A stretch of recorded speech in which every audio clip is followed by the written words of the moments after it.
Assalamualaikum warahmatullahi wabarakatuh. Alhamdulillah, alhamdulillahirabbil alamin, wassalatu wassalamu ala Rasulillah sallallahu alaihi wasallam. Amma ba'd. Melanjutkan bab tentang haid ya, langsung saja karena waktunya terbatas. Melanjutkan bab tentang haid yaitu tentang nifas. Tapi sebelum masuk ke bab nifas, saya akan bacakan dulu atau saya akan bahas dulu tentang istihadoh. Istihadoh itu apa sih? Banyak loh anak-anak yang zaman sekarang itu mengalami istihadoh, tapi masih banyak juga yang belum paham apa itu istihadoh. Istihadoh adalah darah yang keluar dari seorang perempuan, tetapi dia bukan haid, bukan masanya haid, dan bukan juga setelah melahirkan. Jadi istihadoh itu termasuk, kalau boleh dibilang termasuk darah penyakit ya, atau kalau misalnya ngomong darah penyakit kayaknya terlalu gimana gitu. Istihadoh lah, jangan, bukan darah penyakit ya. Dan istihadoh itu wajib untuk sholat. Sholatnya juga harus hati-hati ketika istihadoh. Misalnya kita 15 hari 15 malam haid terus, darah keluar terus, itu hari yang ke-16-nya dia masuk istihadoh. Dan istihadoh itu wajib hukumnya untuk sholat. Sholatnya juga harus hati-hati, wudunya harus hati-hati, jangan sampai antara wudu dengan sholat itu darahnya keluar gitu, hati-hati banget gitu. Itu istihadoh karena wajib hukumnya untuk sholat, ya istihadoh itu. Ya, di sini ada juga di dalam kitab Takrib, di dalam kitab Fathul Qorib dijelaskan atau dibahas juga tentang niat wudu ketika istihadoh mau sholat tuh.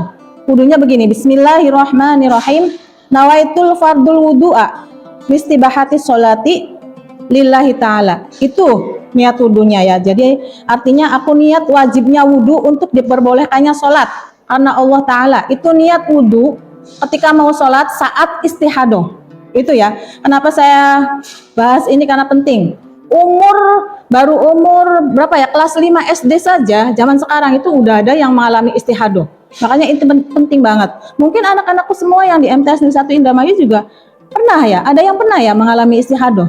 Jangan lupa ya, istihadoh itu wajib sholat ya nak. Nah, selanjutnya adalah nifas. Apa sih itu nifas? Masih saya ambil dari kitab Fathul Qorib. Nifas adalah darah yang keluar dari vagina perempuan setelah melahirkan. Jika darah yang keluar bebarengan dengan bayi saat melahirkan atau sebelumnya, maka bukan disebut darah nifas. Jadi darah nifas itu menurut Fathul Qorib ya, dari darah nifas itu ketika misalnya bayinya sudah keluar, kemudian keluar darah, itu sudah termasuk darah nifas.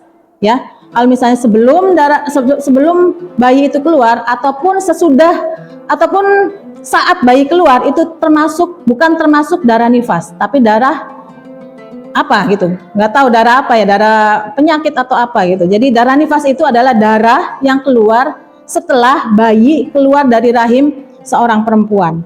Minimalnya adalah di dalam bahasa Fathul Qorib itu, bahasa sebentar itu, bahasa kitabnya itu lahdoh. Lahdoh itu sebentar. Jadi minimalnya itu keluar bayi, kemudian darahnya keluar sebentar, itu sudah termasuk darah nifas. Lahdoh bahasa Fathul Qoribnya ya.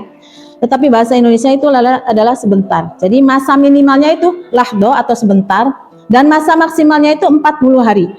Ini pun termasuk hasil penelitian loh, zamannya pengarang kitabnya itu, pengarang kitab Fathul Qorib itu Abu Abdillah bin Muhammad bin Qasim. Abu Abdillah Muhammad bin Qasim, pengarang kitab Fathul Qorib. Ya, itu ya tentang nifas. Kemudian apa saja yang tidak diperbolehkan ketika perempuan sedang nifas? Tidak jauh-jauh dari larangan ketika haid sebenarnya ya. Larangan ketika perempuan mengalami mengalami nifas itu tidak jauh-jauh dari perempuan ketika haid ya. Jadi itu ya, tentang nifas itu tidak banyak yang dibahas. Kemudian larangannya itu sama, kurang lebihnya sama seperti tidak diperbolehkannya ketika perempuan sedang haid, sama dengan ketika perempuan sedang nifas. Kemudian niat bersuci dari nifas, Bismillahirrahmanirrahim, nawaitul ghusla li rafil hadasil akbari minan nifasi fardholillahi ta'ala. Jangan sampai lupa ya, niat bersuci itu sangat penting, dan niat itu harus diniati dengan baik ya. Maksudnya innamal a'malu binniyat kan, jadi harus dengan sebaik-baiknya. Mungkin itu saja pembahasan tentang nifas. Jadi mohon maaf kalau misalnya ada kesalahan. Kalau misalnya anak-anakku MTS Negeri 1 Indramayu mau menanyakan tentang haid atau tentang istihadoh ataupun tentang nifas, silakan tanyakan saja ke ibu atau ke guru-guru lain yang sudah ahli fikih, ataupun ketika pembelajaran di sekolah ya, ketika pembelajaran di kelas boleh kalian tanyakan ke ibu. Itu saja. Unzur maqala wala tangzur maqala. Mohon maaf. Wassalamualaikum warahmatullahi wabarakatuh.